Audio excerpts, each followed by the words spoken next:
Hello and welcome to Measurements with the Gamma Scout in a nutshell. In today's video, we'll explore the fundamental principles of measurement with the Gamma Scout. Although the Gamma Scout consistently displays the dose rate in its default mode, it's important to note that this is not a direct measurement, but rather an approximation, achieved through conversion, which we'll explain in another episode. The core functionality of the Gamma Scout, like all radiation measuring devices, lies in counting pulses within a predefined time frame.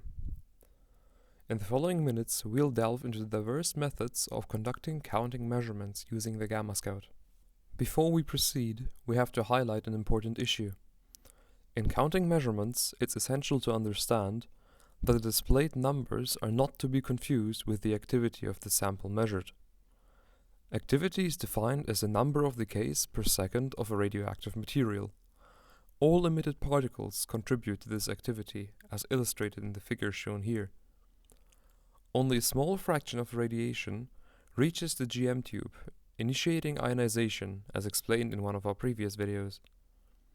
To deduce the activity from these pulses, or counts, it is essential to take into account the counting efficiency, which is greatly influenced, for example, by the distance between the source and the detector. The counting efficiency can be seen as composed of many factors, providing ample material to fill a complete video series in itself. If you're interested in learning more about how activities are determined from pulse measurements, please share your thoughts in the comments below. Now, let's get started. To switch to the pulse mode, press the pulse button while in any other operating mode. The pulse symbol, identical to the one shown here, will be highlighted in black on the left side of the display. The measurement does not start at this point yet. Pressing the pulse button for a second time initiates a measurement without a set counting duration.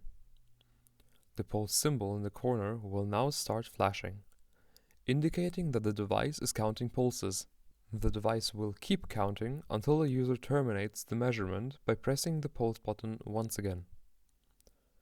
Unfortunately, one will not be able to continue this very measurement.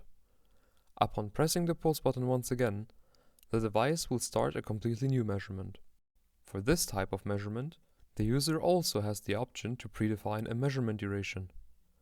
Instead of initiating the measurement directly, you can press Enter first to set the measurement duration in seconds.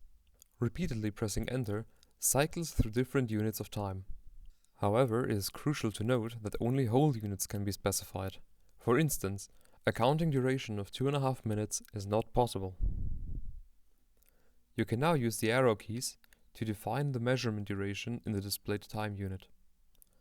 Once the display shows the desired counting duration, the measurement can be initiated by pressing the pulse button. The pulse symbol in the display will appear flashing during the measurement and return to a black highlight once the measurement time has concluded.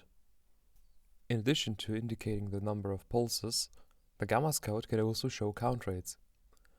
To determine the average count rate, press the CPS button. Within 2 seconds, the Gamma Scout displays the initial result. In this case, the hash symbol on the left side of the display flashes during the measurement period. The device calculates the pulse count rate by dividing the total counted pulses by the counting duration, which can be up to 4,096 seconds. The value obtained represents the average count rate. Determining the count rate within shorter time intervals is achieved by pressing the Enter button while the hash symbol flashes. The measurement period can now be adjusted using the arrow keys, ranging from 2 seconds to approximately 18 hours. The measurement is initiated by pressing the Enter key. The dose rate is also calculated based on this count rate. However, more information on this will be provided in another video. And on that note, we bid farewell and sincerely thank you for watching. If you've enjoyed this video, please give it a thumbs up and subscribe to our channel to stay tuned for all our future content.